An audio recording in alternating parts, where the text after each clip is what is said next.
Halo teman-teman, berjumpa lagi bersama saya. Kali ini kita akan membahas tentang tumbuhan paku atau Pteridophyta.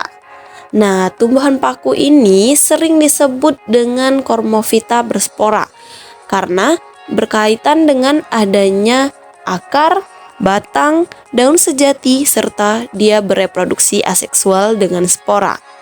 Tumbuhan paku ini digolongkan ke dalam tumbuhan tingkat rendah karena meskipun tubuhnya sudah jelas memiliki kormus serta mempunyai sistem pembuluh, tetapi belum menghasilkan biji dan alat perkembangbiakan yang utamanya adalah spora. Nah, tumbuhan paku ini juga disebut sebagai tumbuhan berpembuluh karena ia memiliki pembuluh pengangkut dalam struktur tubuhnya. Nah, tumbuhan paku ini ternyata merupakan tumbuhan tertua di dunia karena ditemukan sebagai fosil dalam batu berusia 420 juta tahun. Nah, fosil tumbuhan paku dari zaman karbon sekitar 360 sampai 268 juta tahun lalu itu merupakan penyusun sebagai besar batu bara.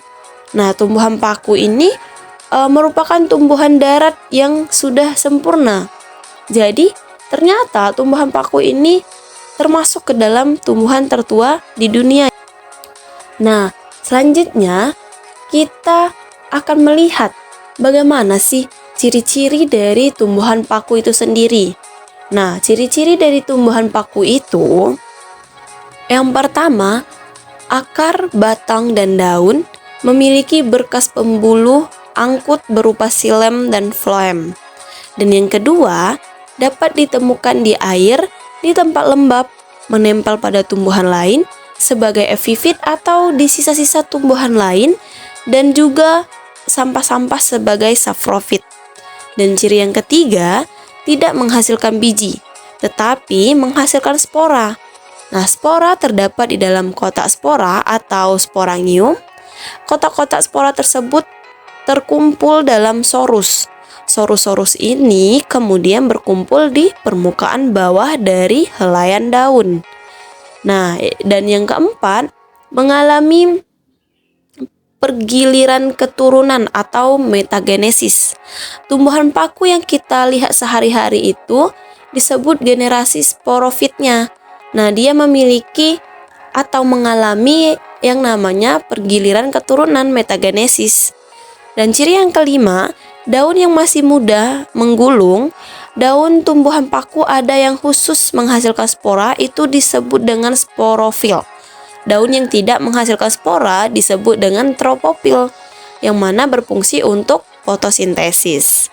Dan ciri yang terakhir itu umumnya memiliki rizom atau batang yang terdapat di dalam tanah. Nah, teman-teman, selanjutnya kita akan bahas bagaimana sih siklus hidup dari tumbuhan paku ini. Tumbuhan paku memiliki sistem pembuluh sejati, akan tetapi dalam perkembangbiakan generatifnya masih menggunakan spora. Tumbuhan paku ini memiliki dua fase dalam siklus hidupnya, yaitu fase gametofit dan fase sporofit. Fase gametofit itu merupakan fase pembentukan gamet. Fase gametofit pada tumbuhan paku berupa protalium, sedangkan fase sporofit merupakan fase pembentukan spora dalam daur hidup tumbuhan paku. Fase sporofit tumbuhan paku itu sendiri, dan fase yang dominan pada tumbuhan paku adalah sporofit. Siklus hidup secara metagenesis terdiri dari dua fase utama, yaitu gametofit dan sporofit.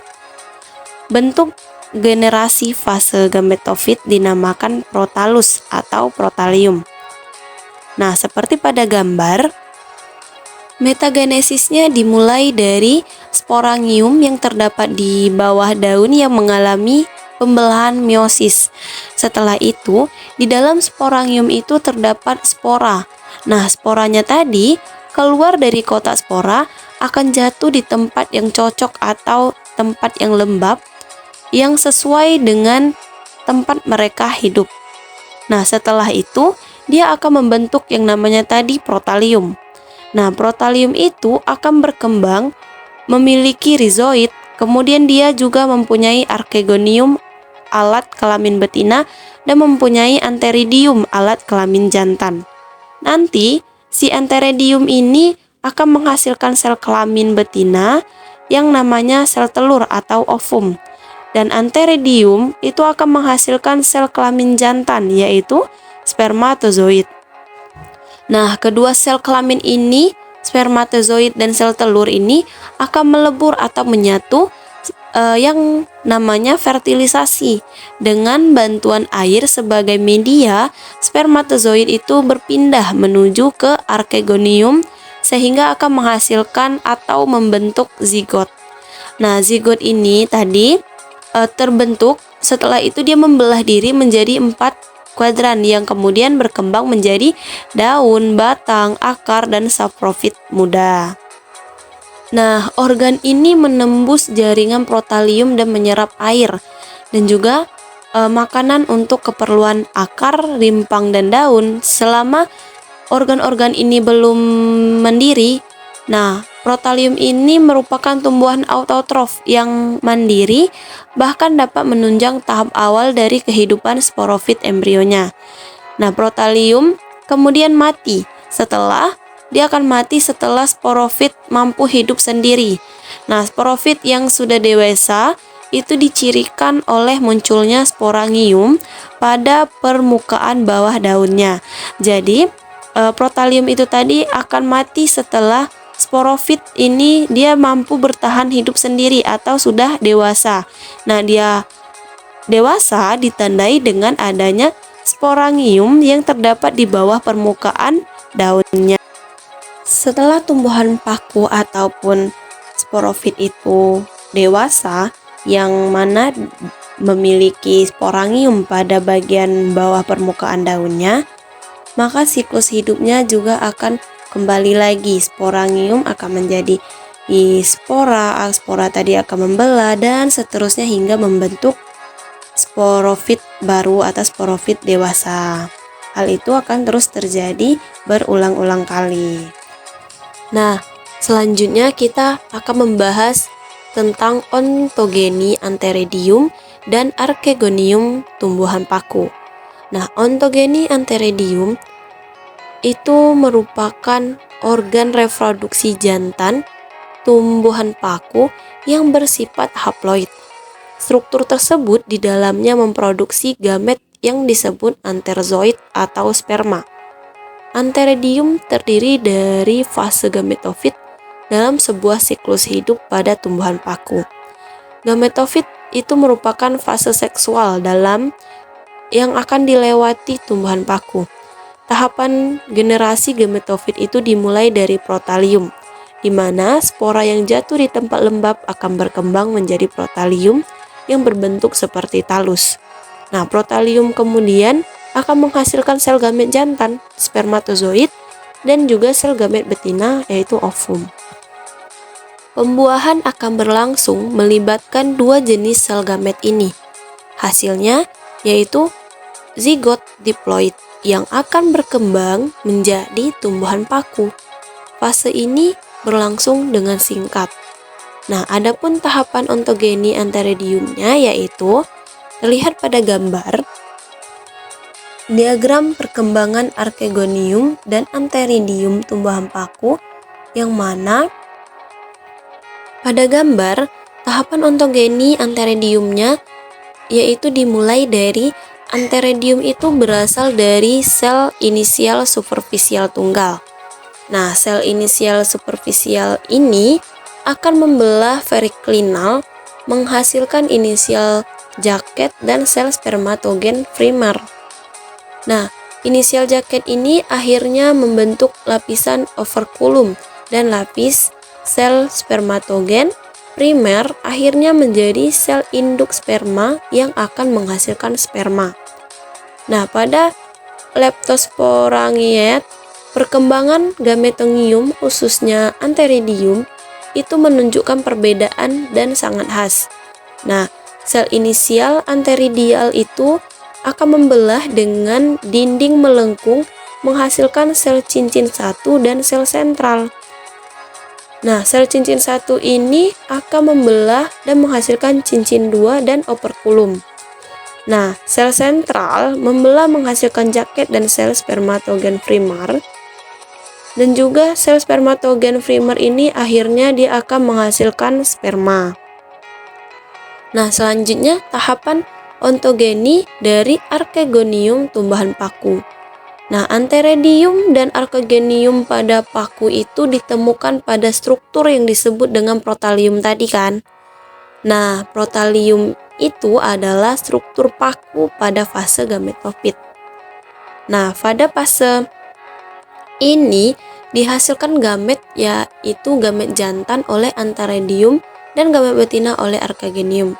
Nah, adapun perkembangan archegonium tumbuhan paku pada umumnya yaitu pada gambar dimulai pertama dari archegonium itu berasal dari sel inisial superficial tunggal.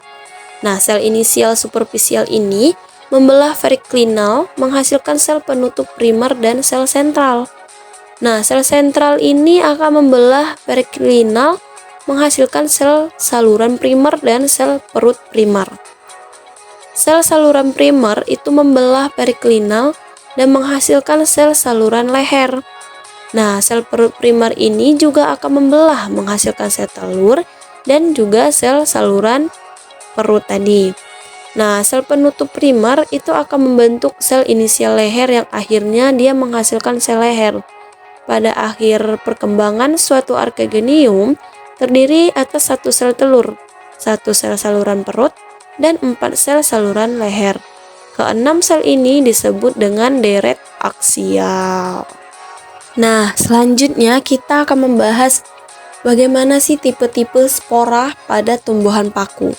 Nah, tipe spora pada tumbuhan paku secara umum itu dibedakan menjadi 2 tipe, yaitu monolet dan trilet. Nah, monolet itu yang berbentuk membulat seperti kacang. Nah, spora monolet mempunyai garis tunggal yang mengindikasikan bekas luka saat induk sporanya pecah dan terpisah menjadi 4 sel reproduktif sekitar eksis vertikalnya.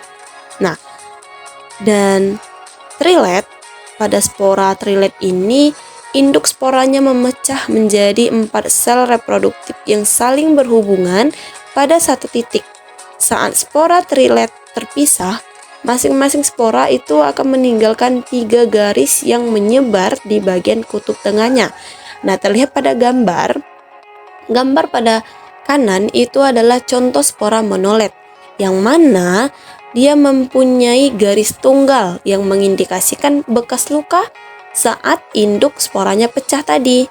Nah, sedangkan yang sebelah kiri itu merupakan spora trilet, yang mana dia akan meninggalkan 3 garis yang menyebar di bagian kutub tengahnya pada saat spora trilet ini terpisah, sehingga sporanya meninggalkan 3 garis tadi. Nah, selanjutnya kita akan membahas berdasarkan ukurannya. Nah, spora itu dapat dibagi menjadi 6 golongan. Yang pertama, ada spora dengan ukuran kecil dari 10 nanometer. Itu dia tergolong ke dalam kategori yang sangat kecil. Sedangkan spora dengan ukuran 10 sampai 25 nanometer tergolong dalam kategori kecil, dan spora dengan ukuran 25 sampai 50 nanometer tergolong dalam kategori sedang, dan spora dengan ukuran 50 sampai 100 nanometer tergolong dalam kategori yang besar. Dan spora dengan ukuran 100 sampai 200 nanometer tergolong dalam kategori sangat besar, dan spora yang mencapai lebih dari 200 nanometer itu tergolong dalam kategori raksasa. Nah, sebenarnya sih apa manfaat dari tumbuhan paku ini? Ternyata teman-teman, manfaat tumbuhan paku itu sangat banyak. Salah satunya sebagai tanaman hias. Nah, seperti contohnya Flatysirum nidus atau paku tanduk rusa, yang bentuknya seperti tanduk rusa, itu sering ditanam dengan ditempelkan pada pohon. Dan juga ada yang namanya paku sarang burung atau Asplenium nidus. Nah, itu juga sering ditanam ataupun dijadikan sebagai tanaman hias oleh beberapa orang. Nah, dan selanjutnya sebagai bahan penghasil obat-obatan. Nah, ternyata ada beberapa jenis paku itu dapat dijadikan sebagai bahan obat-obatan seperti Lycopodium, Clavatum, dan Aspidium felix. Itu beberapa contoh tumbuhan paku yang bisa dijadikan sebagai obat-obatan. Dan yang ketiga, sebagai sayuran. Bahan sayuran seperti contohnya Marcella serenata atau semanggi, paku semanggi, juga ada Pteridium aculinnium, paku Garuda, dan lain-lainnya.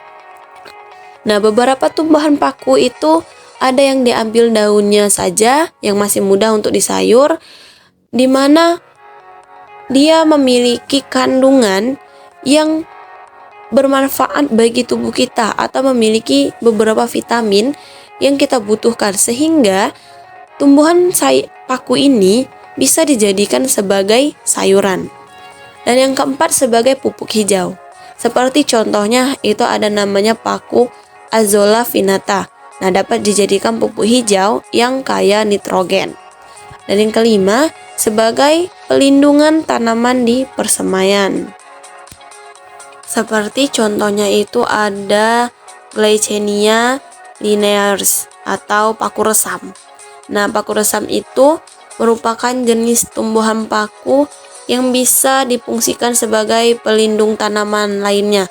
Karena seperti yang kita ketahui bahwa struktur tubuh ataupun dari paku resam itu cukup kaku dan juga tajam, sehingga dia bisa menjadi pelindung bagi beberapa tanaman lainnya yang berada di dekat paku resam itu tadi.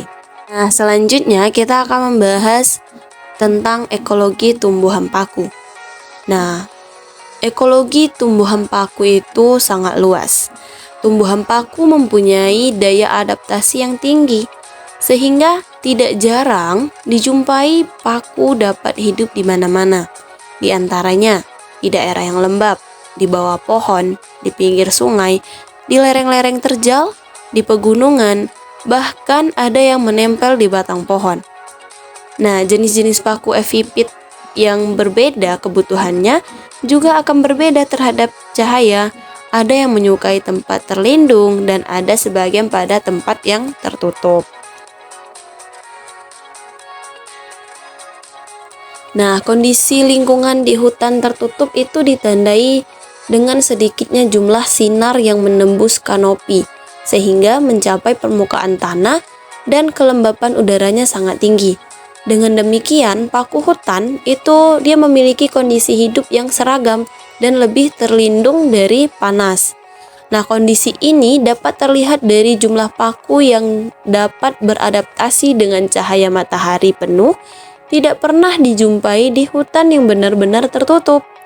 Beberapa paku hutan tidak dapat tumbuh di tempat yang dikenai cahaya matahari.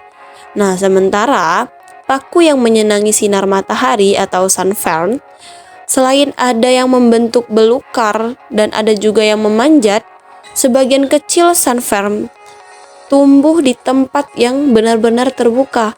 Namun demikian memerlukan juga lindungan dari sinar matahari. Nah, paku yang membentuk belukar membentuk sendiri naungannya dengan cara membuat rimbunan yang terdiri dari daun-daunan. Nah, teman-teman, itulah tadi penjelasan tentang paku atau Pteridophyta dari saya. Semoga dapat bermanfaat bagi teman-teman semuanya. Wassalamualaikum warahmatullahi wabarakatuh. Sampai jumpa di video selanjutnya.